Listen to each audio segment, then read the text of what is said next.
Who is Kiran Manral? Do you have a favorite book amongst all your books? I keep telling authors, please stop saying it's the price of a cup of coffee. Best marketing tool in your arsenal is word of mouth. Word of mouth. Is there somebody that you keep in your mind that I wish my book is that or something like that? What keeps you going? Romeo and Juliet dead. Heer Ranjha dead. Yeah. Laila Majnu dead. Yeah. Couldn't get together. Soni Mahiwal dead.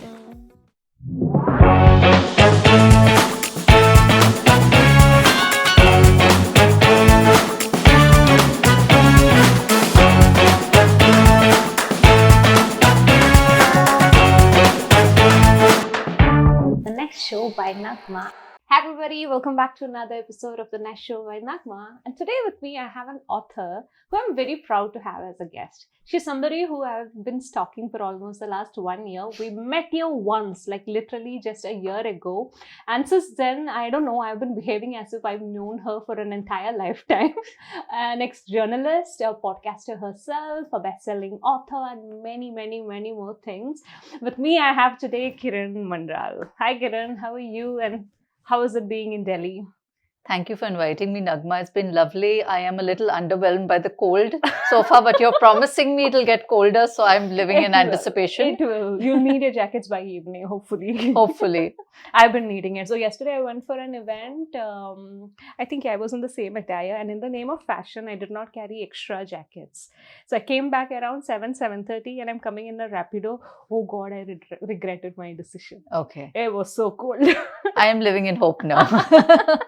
So how have you been? How has your life been? What's going on? How have I been? I've been well since we met the last time at Dehradun. I have had a book out again. Yeah. And and I've started my own company where I offer services to writers and authors. Amazing. Yeah. How's it going? So far, so good. So far, it's just been a week, but a lot of inquiries. That's so nice. I'm sure you're just, inquiries would have been there before also. You're just channelizing it and monetizing it now. Yes, I think that's what I'm doing because I was just distributing whatever came, like largesse, fish and loaf, bread to everyone. But then I said, let me get my act together. Interesting. So we all know a Kiran Manral who is an ex-journalist. We know you've worked in the journalism space a lot. We know you're a writer. You've had amazing books out there. And now you have a very popular podcast channel as well. But just keeping that aside for now, we'll come back to each of that. Who is Kiran Manral? Other than what is there in the author profile that's always there behind the books? Kiran Manral is a person who has no life skills. Okay. She cannot cook. She cannot drive, she cannot swim. She would not be able to survive if left on her own and without anyone to help her get things done. Okay. So Kiran Manral is someone who's totally unprepared to deal with life. Okay. And I think that's why she writes, because she's so much of an escapist. Okay. Oh, that's why you have characters who have superpowers. Yeah. So they do all the stuff that I can't. Okay, interesting. Oh, hats off to your family. Yeah, they tolerate me. Interesting. Well, then coming to your writing journey and just before that, the journalism, because it's all a little bit connected.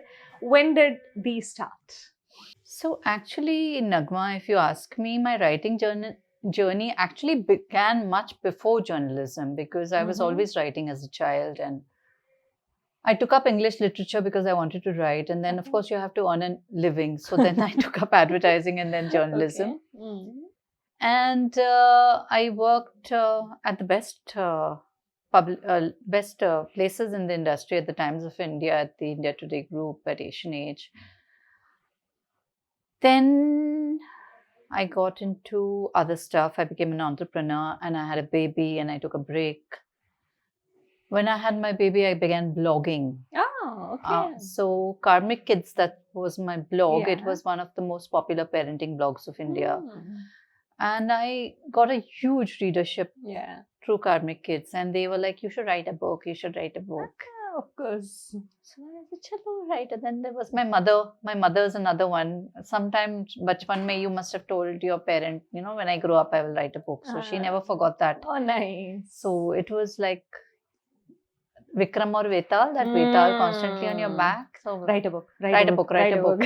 So one fine day she says, you're going to turn 40 now. Okay. Where is your book? Oh my. I had no excuses. So I said, okay, let me write a book and get her off my back. So I wrote my first book. That's how the book started. And then Interesting.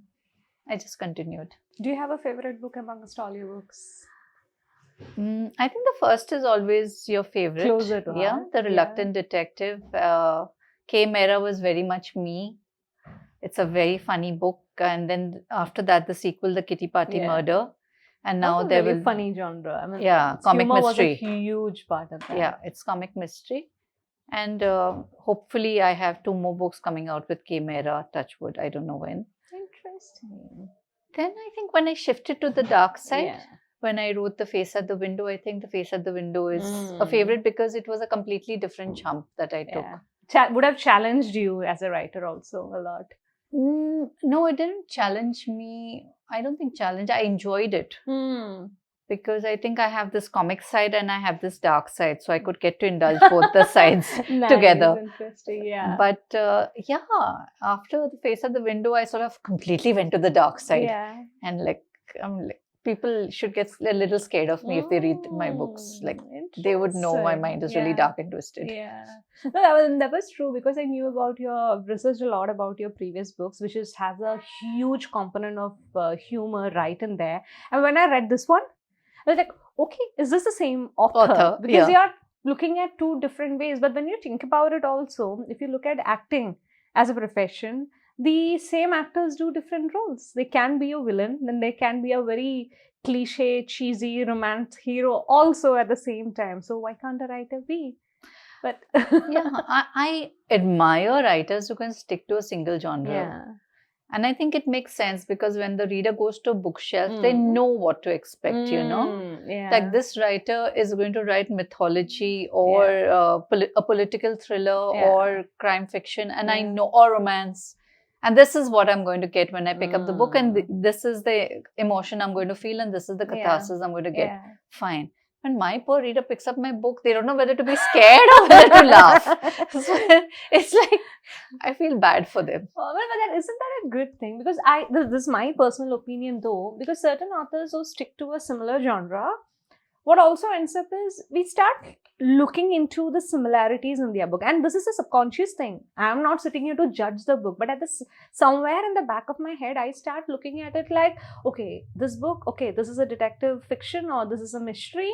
In the last mystery also similar scene was there. Okay, the similar plot line came up last time. Oh, the intensity was the same. But I wish the author had tried out certain areas also a little differently, so that as a reader, you can keep surprising me. And I'm like, okay, the author, I'm investing my time. So I'm taking the upper hand. You're supposed to entertain me. Yeah. I'm spending hours and hours in it. It's not a movie that gets over in 2-3 hours. This requires a lot of time. So you're supposed to entertain me. But I don't know, it's just my personal opinion. I'm very glad you brought this up. The fact that you're giving time to a book. Yeah. I keep telling authors, please stop saying it's the price of a cup of coffee. It is not the price of the cup of coffee. It is the time that the reader is giving that you have to respect. Yeah. And you cannot be... Anyway, politically incorrect, so I will not say that. But I think when in an age where you're competing with Netflix, with Instagram, with so many other things, the fact that somebody's sitting down and giving you even 1 hour a day, that's a huge investment of time. Yeah, no, that is very true because I'm a fast reader. No, I'm not in terms of pace reading. I'm a slow reader, to be honest, but invest a lot of time in a day into books. So in a week, I'm minimum reading. 1 is like minimum, but 2 or 3 is like average. But then when I'm looking at it also, daily there is like 2-3 hours going into reading, and this could be my commute. This could be my morning coffee time. This could be just before sleeping. That doesn't matter. But 2-3 hours a day, I don't know if I work dedicatedly for 2-3 hours in an 8 hour of job life. So, but that's a huge time you're giving to a author. And I think authors need to take some accountability there. But what is entirely an author's take on that? Like, what do you... Like how we sometimes as readers demand entertainment from authors. What do authors need from readers? That's a very good question, Naghma. What do authors need from readers? I think we just need readers to read.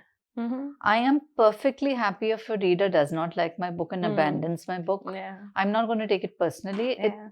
I abandon books all the Yeah. time. That doesn't Yeah. mean the book is bad. It just Yeah. means that the book is not for you. Yeah. I think authors are chasing momentary best-selling lists. And True. you will get on the list. You will do everything. Your books will sell thousands and thousands or lakhs of copies. Yeah. But at the end of the day, 10 years down the line, will somebody pick up your book and read it? True. Write books that will stay on for posterity. Yeah. Write books that will add value to whoever's lives. Which is not to say that Mills and Boons doesn't add value. It definitely adds value. As an adolescent, it adds a lot of value to your life when you've read it. True.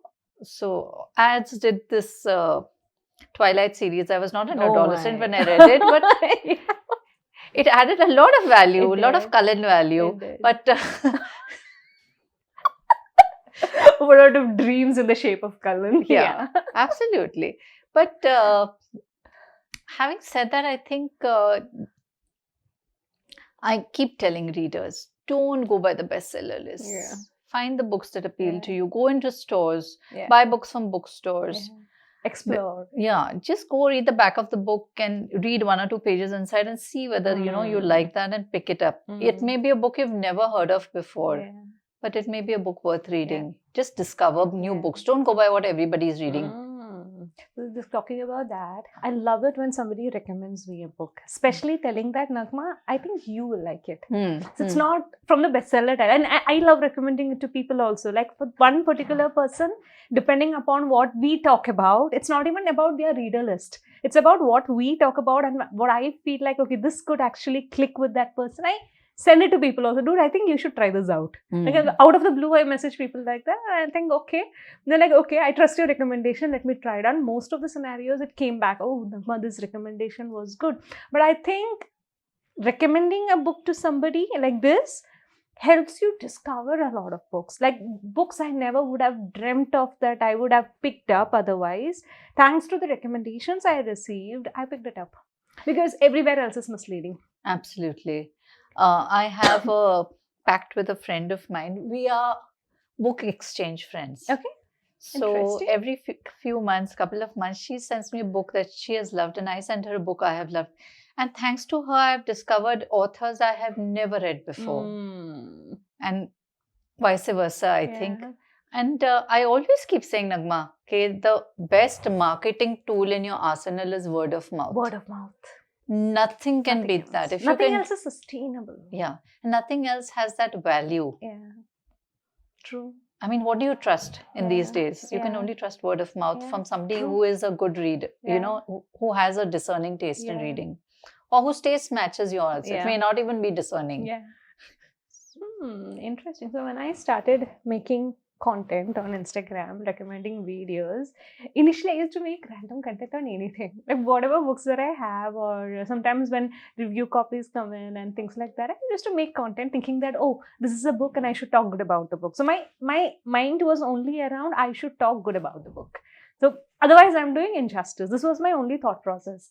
Later I started realizing, I'm not telling everybody, but it could be 5 people, it could be 10 people who actually say, Naghma, I liked your recommendation. Naghma, I picked it up because of you. When this started coming out, I'm like, okay, which means, and now I cannot randomly recommend because people are actually picking. I cannot recommend something today unless and until I believe in that book.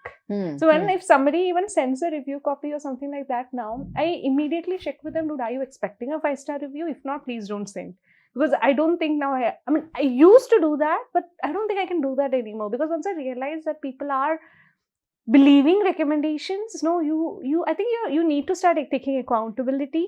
I started becoming more responsible in terms of what I say, how I say, and what books I recommend. I'm like, okay, it could be one person, but if it is making difference to that one person, then I'm responsible. I cannot Absolutely. randomly pick it up, but that's great. Oh, but yeah.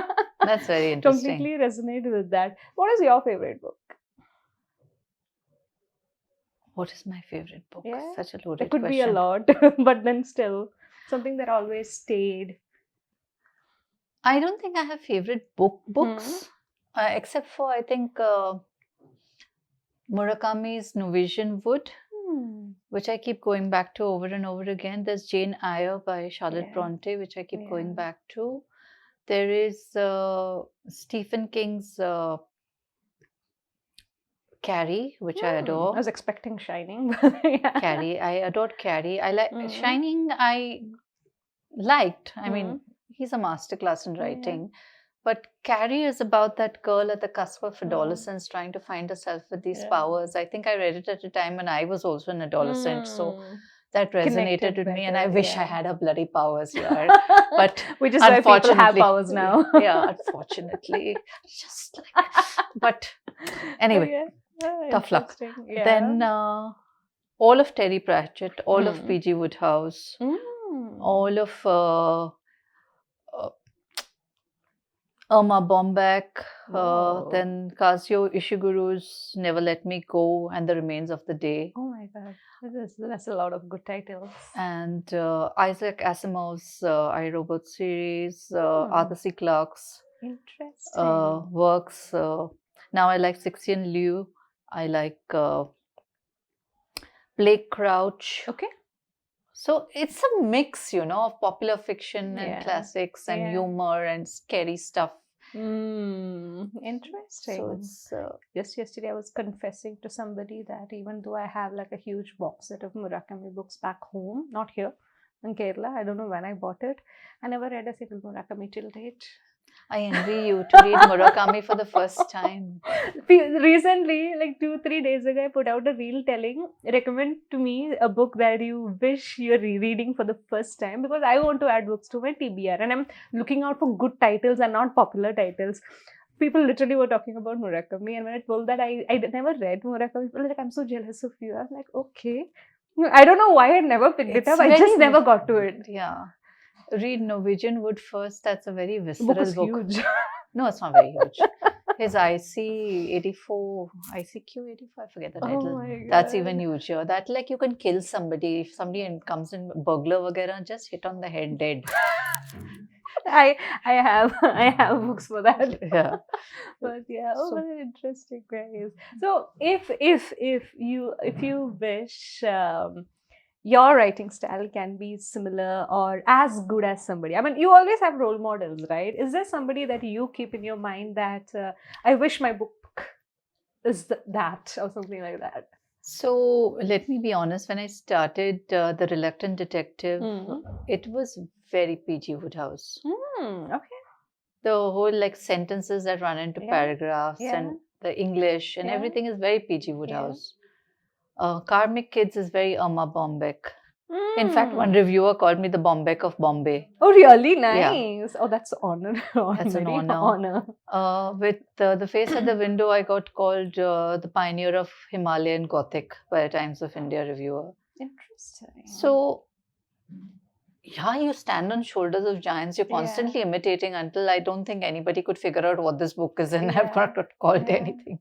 But yeah, you sort of cannibalize, or you're like a magpie taking bits and pieces from everyone, and until you find your own voice. And I don't think I found my own voice yet. I'm still writing across genres, so it's different voices for everything. My nonfiction has a different voice completely. But it's bound to happen, right? Because if you are a very hardcore avid reader who literally delves into book, when you try writing, it's bound to happen. You'll end up taking inspiration. It's not even copying. You literally take up inspiration from your heroes who've written in a certain way, and it's not conscious. Yeah, exactly. It's not so it's bound to happen. It's bound to happen, but then you owe it to yourself to be aware of it, which I was not initially, but now I am.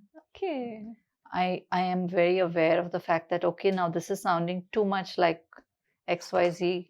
I have to sound like Kiran Manral, not like XYZ. Whoa, That's interesting. I need to read more of your books to actually resonate, because right now I don't know. I've read very minimum titles of yours, so now to understand this bit, I think I need to go to your earlier titles to kind of understand and see if there are similarities. I'll get back to you on that.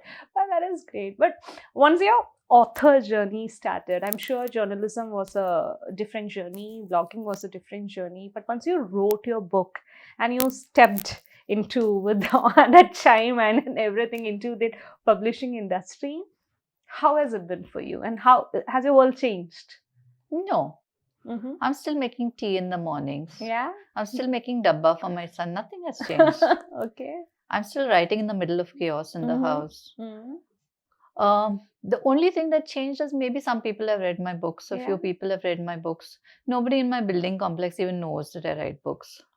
Interesting. So, I mean, there I'm just just one of the women out there who has a son who everybody knows. Yeah. They know my son, they don't know me. And I think nothing has changed really.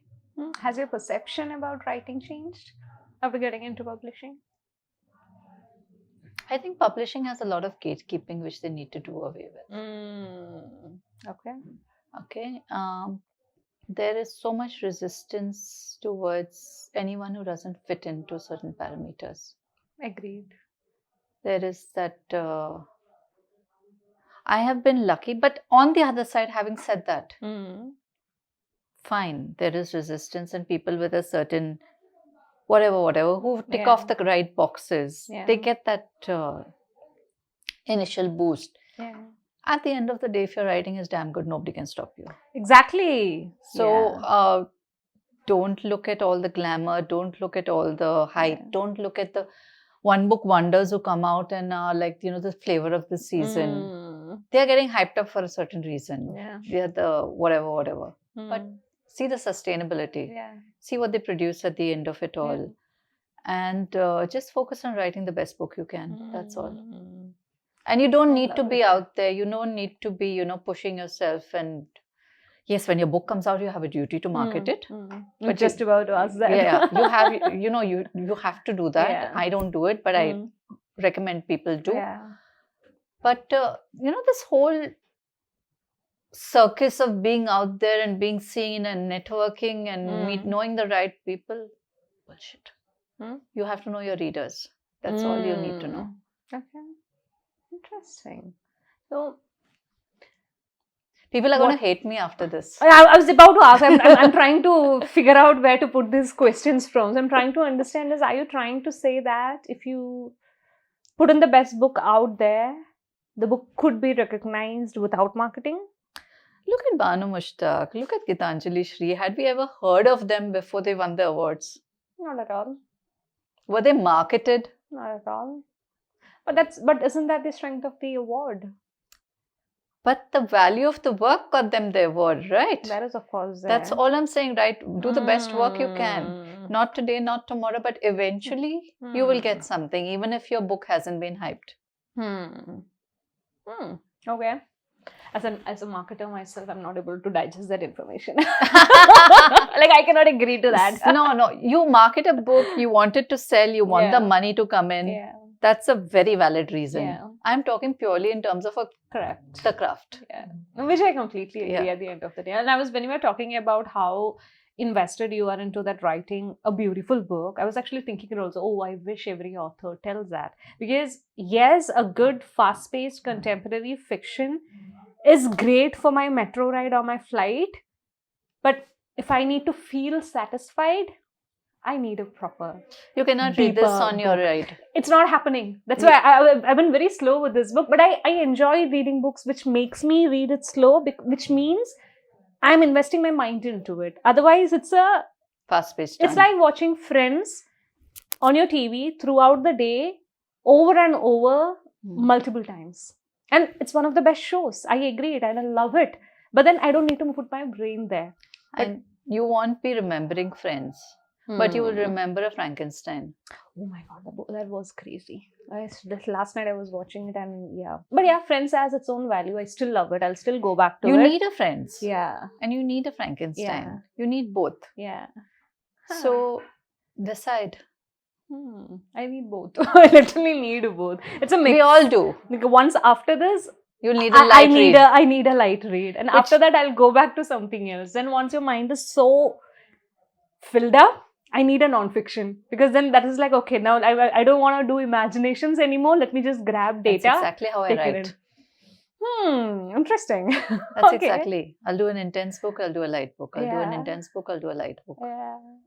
I'll do nonfiction, then I'll go back to something. Nonfiction is completely, I wouldn't say brainless. Yeah. But it's research based. It's research. All your facts are there. You just have to put it together. You don't have to get into your mind. And create stuff. Yeah. You don't have to be creative for a nonfiction. Yeah. It's very tucked. I think this is a journalistic background in me. Yeah. That I love it. I enjoy doing it. And with Rising, both the Rising books and The Game Changers, which is the latest book. Yeah. It's like I am determined to bring out stories of women, because not many women are spoken about in the whole ecosystem. I mean, even if you look at the newspapers, men, you'll have one or two people in the speaker panels. And so I want these stories out there, and I'll continue to do this as long as, publishing houses commission these books. Yeah. Yeah. But I enjoy the challenges of the fiction.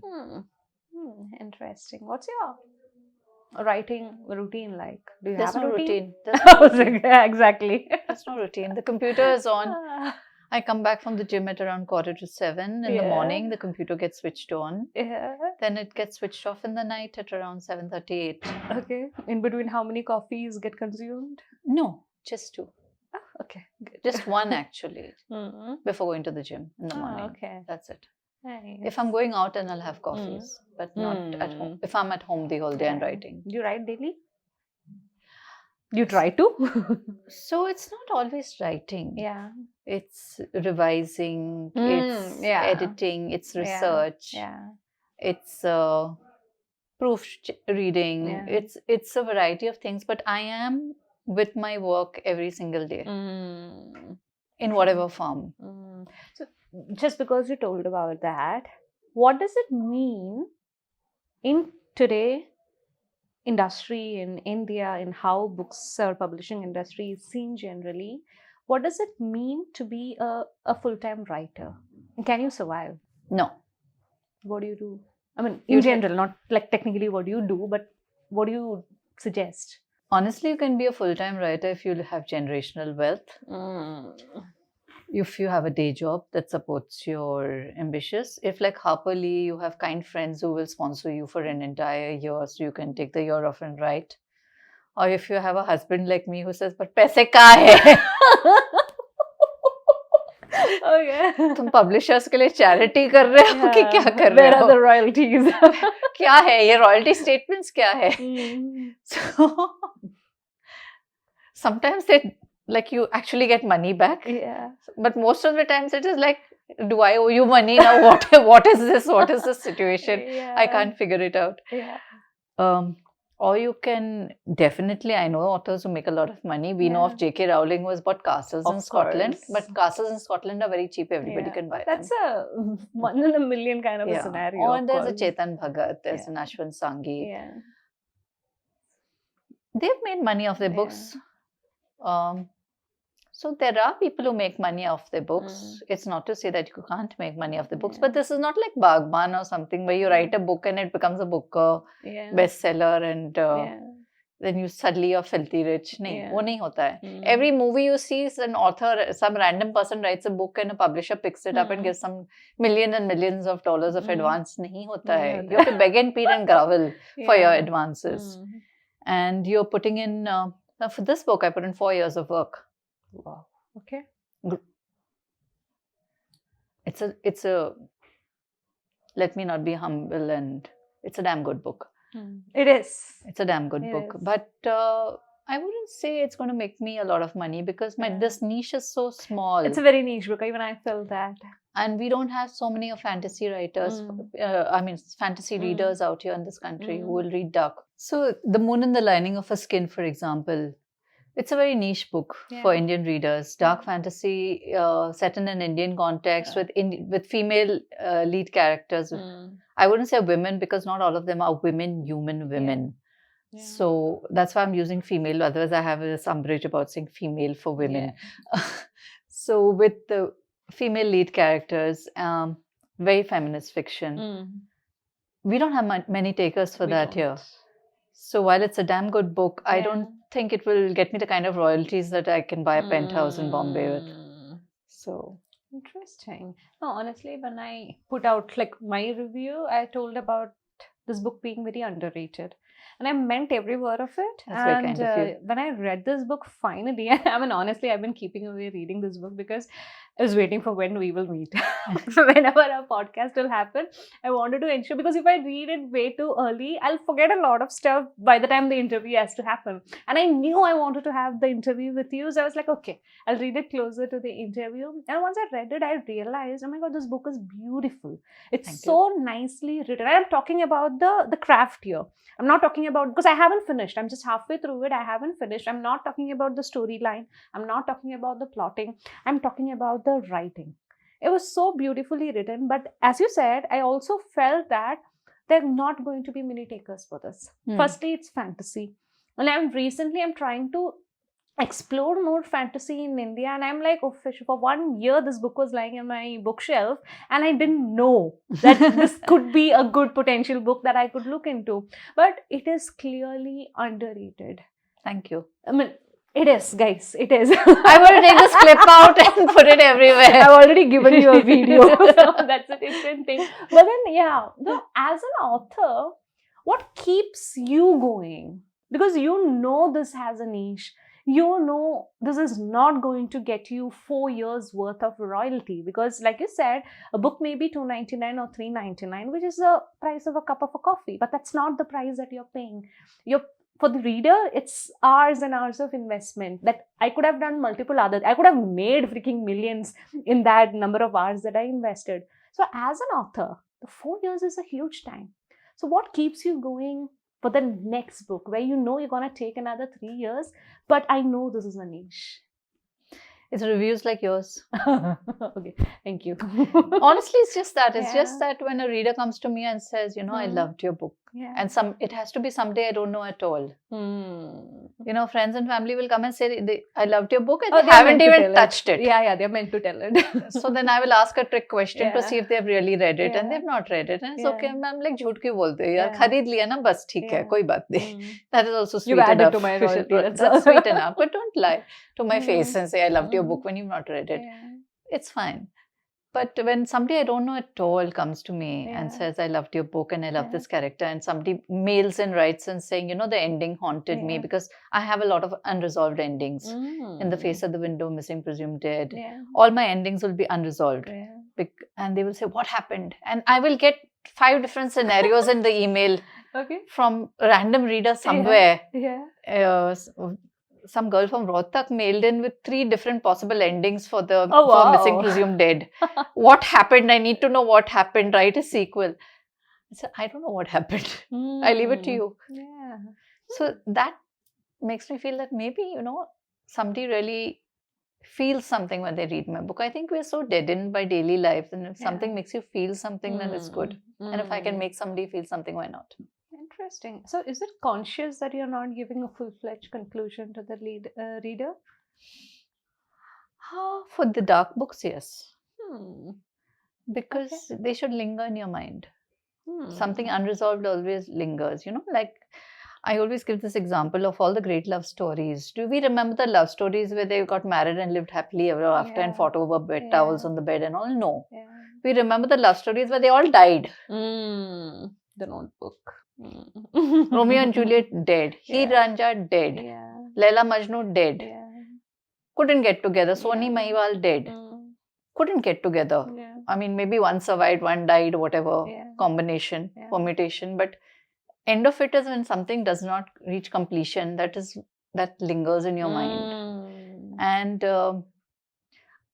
I have this theory of multiverses. I don't think you've read All Those Who Wander. That is about multiverses.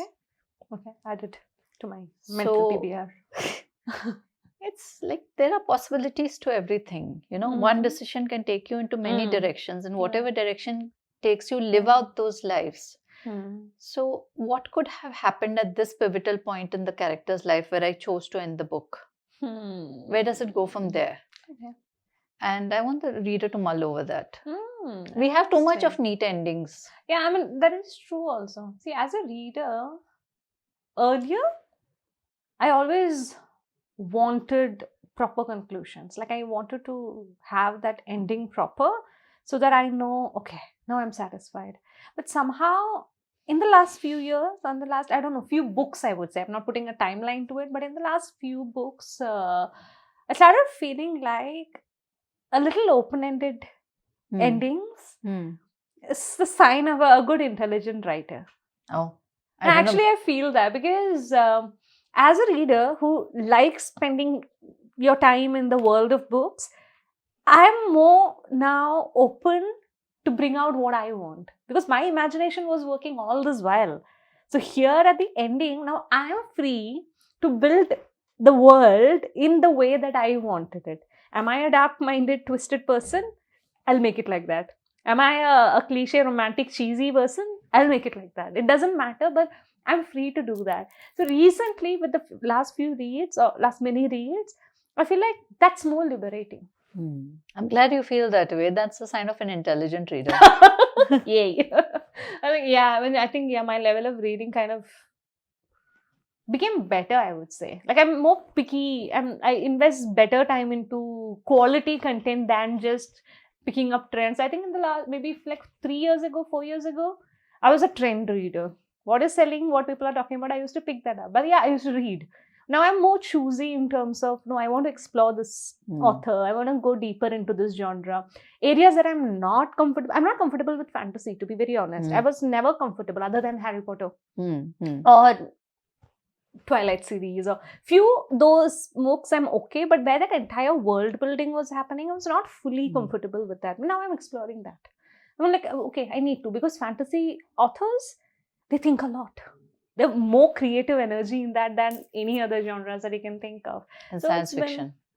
Science fiction also. Yeah, of course. So yeah, that journey has been great. Thank you for calling me an intelligent reader. But yeah.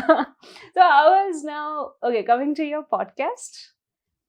Where did that start? Because that podcast is crazy. Keeping away that entire image of you, a serious writer and everything, that podcast is so fun. It's crazy. I mean, that's the thing that I can call about it. Where did that podcast come from? What's the idea behind it? And where are you planning to take it? Where are we planning to take it? We don't know. We are having fun. A lot. A lot of fun. It came about from the idea that once a woman crosses midlife, 45 or so, you're on the shelf. Your life is over. Your ovaries are stopping. So you have no purpose in society anymore. And everybody calls you auntie. I was first called auntie when I was just married, which was around 23, 24, by a man who looked like he would die any moment. Okay. And he came to my doorstep, he rang the bell and there was a jhund of people behind him. Namaste. Auntie, मैं election के लिए खड़ा हूँ, local election के लिए. ये whatever पर्ची and all that, please vote देना. I said, कभी नहीं दूंगी. Yeah, and I banged the door on his face. Yeah. At that moment, that was the first time I realized that how annoying this auntie is. Yeah. Just because I was at that point, a newly married woman with that big Mangal Sutra and all the symbols of being newly married. I became an auntie to this geriatric person who was like, I mean, he was really old. Yeah. He could have been a cadaver. But oh God. So from that point on, I was irritated with that auntie. And then recently, 3 years ago, Shulali and I got into a conversation and she was like, some shopkeeper called her auntie. And I said, I was called an auntie when I was 24. And that conversation happened. And he said, like, what? Yeah. What is with this calling women auntie? Yeah. I'm sure they call them uncle also. My son got called uncle by some kid on the playground and he was like, uncle kisko bola tu? मैं तुझे uncle दिखता हूँ. So you go around calling people auntie randomly. So I think this whole culture of jabardasti assigning relationship to people you don't know should be done away with. Nobody's your auntie, nobody's your uncle. Mr. Who and so. Huh?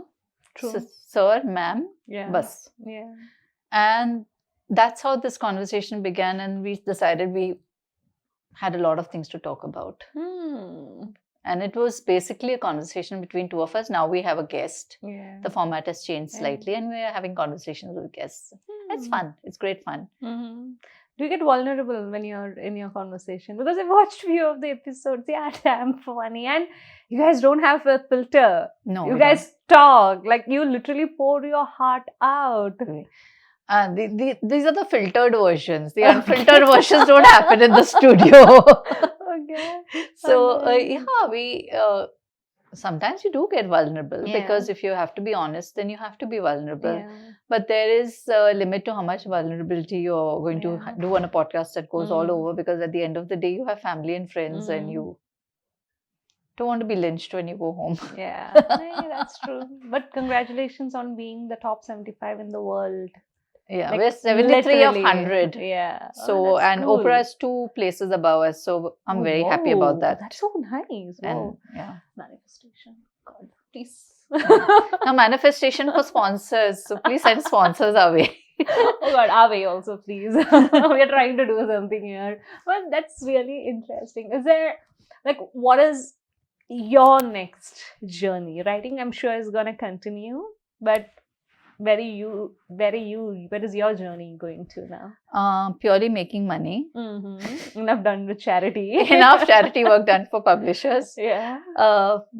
I think I've sort of started a company where I will be doing a lot of work with debut authors, with aspiring authors, ghostwriting, memoir services, all the editing services that they need. Workshops, whatever you need in the space of creative writing, I offer those services. So you're manifesting that beach house in Mumbai. Interesting. But yeah, great. But thank you so much, Kiran. I mean, I can take this conversation for another 2-3 hours, but I don't think people are going to like that. So we are going to stop here.